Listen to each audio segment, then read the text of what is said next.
Hello viewers, welcome to the session. Language plays a vital role in our life. Really, we identify ourselves with language. We cannot imagine even a moment without language. We use different languages and different dialects for communication. And some people say that even birds and animals also have language. Today, the question is, what is language? Do animals and birds have language? And what do we do with language? So, what is language? Language is a means of communication. Communication is transfer of information. And we exchange our thoughts, our feelings, ideas, or opinions with others using language. And language is a code. There must be a sender and a receiver. And language is presented in oral as well as written mode. And language is both natural or man-made. A computer language is an example of man-made language. But here, as far as our session is concerned, we are limited to natural or human language. And language is verbal as well as non-verbal. What do we mean by non-verbal language? A good example is a sigh or a cry or a shriek and our voice modulation. It is part of our communication. So, how can we define a human language, and how is human language different from that of animals and birds? Animals also have language, birds also have language, but do we really call them languages? A defined language has certain features. Let us see them. And animals have a communication system which is in restricted mode. What do animals do? They generate a set of sounds and even they go for modulation. It doesn't mean that they have language. You can say the ducks only quack and the cats mew.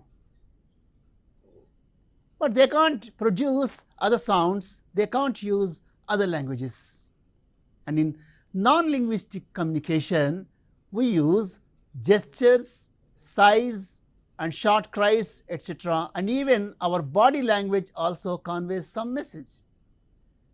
But here at this point, what do we mean by human language and what are the characteristics of human language? Here they are. These are the features of human language. Duality of structure, creativity and productivity, interchangeability, cultural transmission, displacement, specialization, arbitrariness, redundancy, discreteness and reflexiveness. When we are talking about a defined human language, it has to have all these features. Now, let us see them in detail.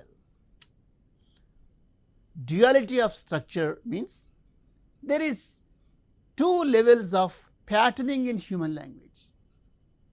Meaningless units, which are phonemes, form arbitrary signs, words, and the signs form larger meaningful units which are sentences. So, the structure is observed at two levels. Number one, smaller units like phonemes, they constitute larger units, words, and words constitute sentences. And even you can go further. Phonemes or letters, they make words, and words make phrases, and phrases make sentences, and sentences make texts. So, this is duality of structure which is only with human language. Neither the languages of animals nor the languages of birds have this feature. And this is one example. We have discrete items S, P, O, T. With this, we can go for combinations like spot, stop, pots, and opts. Similarly, we have words the earth is round. With this, we can make a larger one which is a sentence, the earth is round, as well as is the earth round. The second one is creativity and productivity. We cannot count the number of utterances in any language. We cannot say how many words are there or how many sentences are there in a language. It is impossible, because language is quite creative. And human language is very open-ended, and we can say things that have never said before, including lies and imaginary expressions. And it is the ability to produce new sentences that are instant and understood by the others. And similarly, we can extend a sentence. So, creativity refers to the ability to produce n number of sentences, and productivity, you can extend a sentence to the maximum extent. You can further elongate. So, we know very well about adding lines. This is the house that Jack built. This is the room in the house that Jack built. In this way, we can further extend a sentence. The other one is interchangeability. It means all members and all human beings here in this context, both male or female, can use the same language. There is no difference in the language used by men or women. We use the same language. But in case of animals and birds, bee dance, it is done only by forages, and bird song is performed only by male birds. But as far as human language is concerned, language is interchangeable. And other one is cultural transmission. Frankly speaking, our culture is reflected by our language, and it is a convention.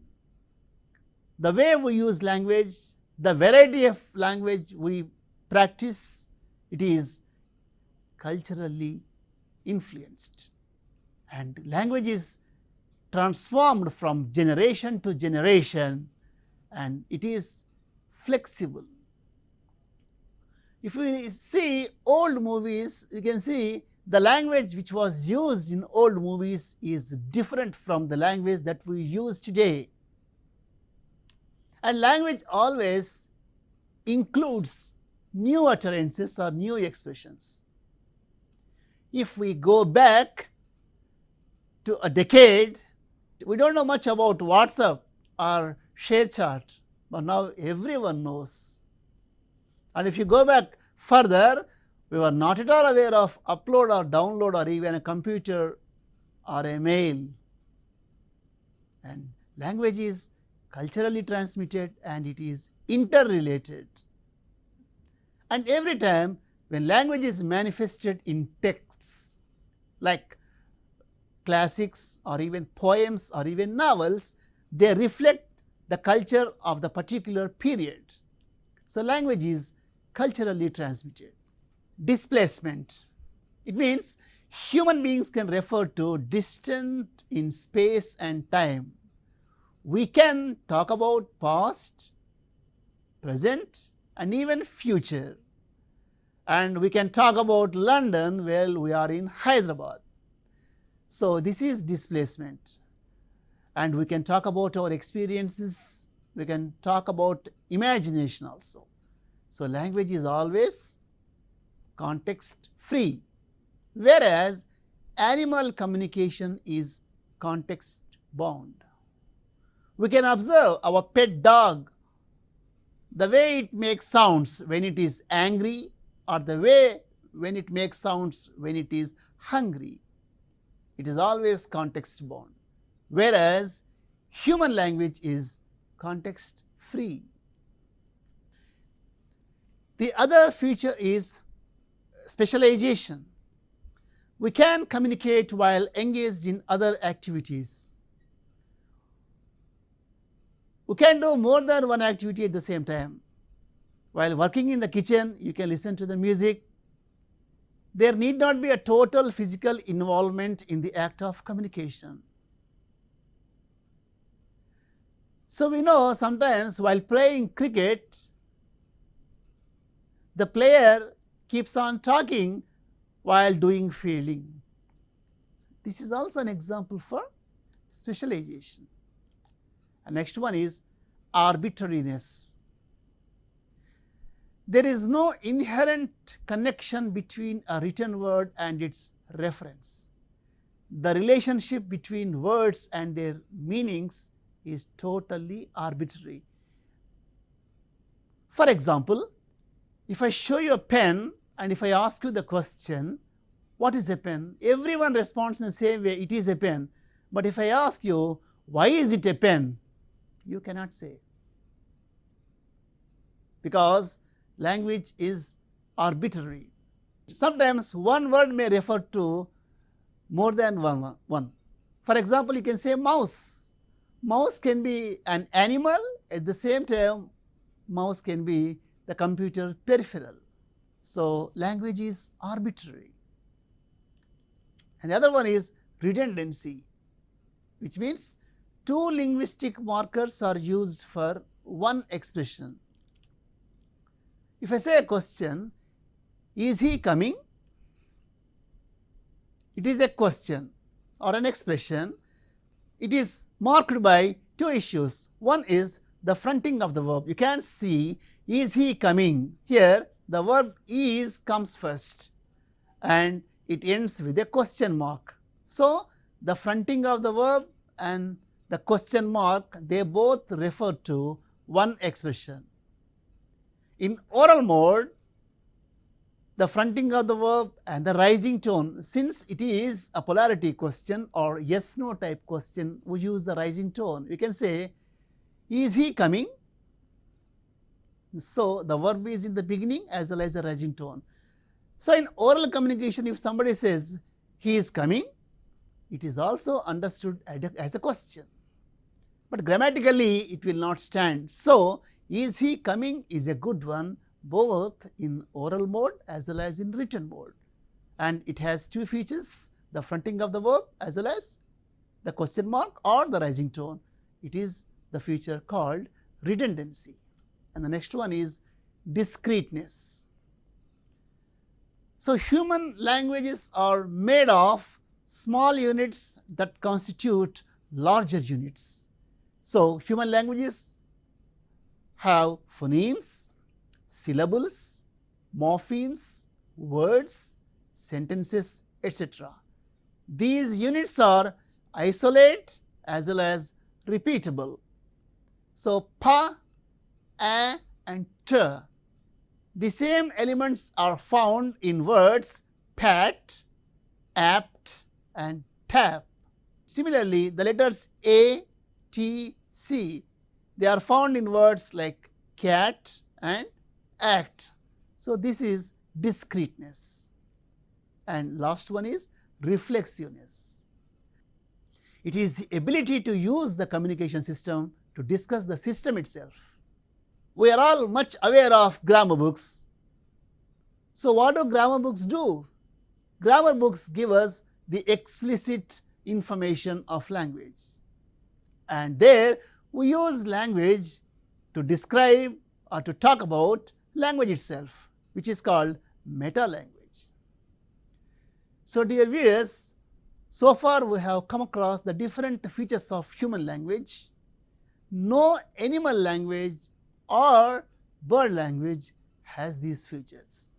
So, all these features are applicable to a defined human language. And the next question is, what do we do with language? And what is the function of language? Primarily speaking, the purpose of language is to communicate. So, language is used to communicate information and to direct the actions of others, to perform actions. So, sometimes we use language and you perform the same. Okay, I am placing your pen on the table. At the same time, we place the pen on the table. I am getting you some tea. We go into the kitchen and come out with a cup of tea. So, performative actions. And to find about the world and to organize thoughts and to explain language, which is called meta language or reflexiveness, we have just discussed. So, these are the functions and use of language. And competence and performance. When we come to language, these two words are very important: competence and performance. What do we mean by competence or linguistic competence? Competence refers to the ability of knowledge. If I have competence in language, means I am aware of the language, I am aware of its system, I am aware of the system of pronunciation, I am aware of the system of syntax, I am aware of its morphology, I am aware of its semantics and pragmatics. I know all about that. On the other side of the coin, performance means the ability to use language in context. So, what we know is competence. The knowledge of grammar and other rules refers to competence, whereas performance means how we use the language in actual contexts. What are the factors that affect language learning? The first thing is, language is human phenomenon. Our speech organs contribute to the production of language. So, if there is any disorders, our language production may not be so good. It could be cognitive development and the growth of speech organs. Sometimes people, they stammer.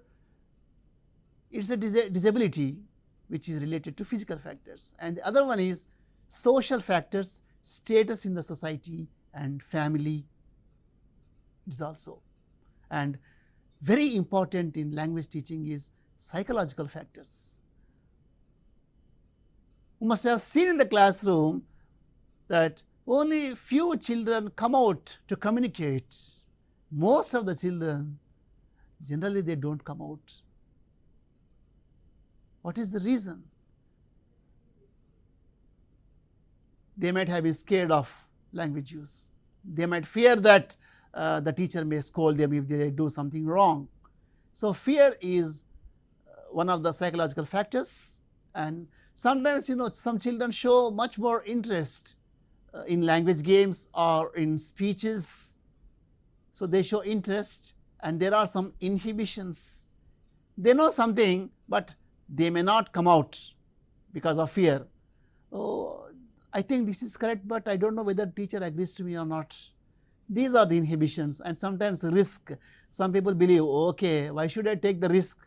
If there is anything wrong, I will be blamed. Why should I do that? So, these are all psychological factors which always remain as barriers in language learning.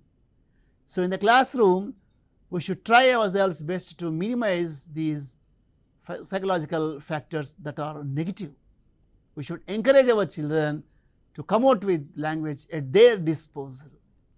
If somebody says, I know a language, What do you know about a language?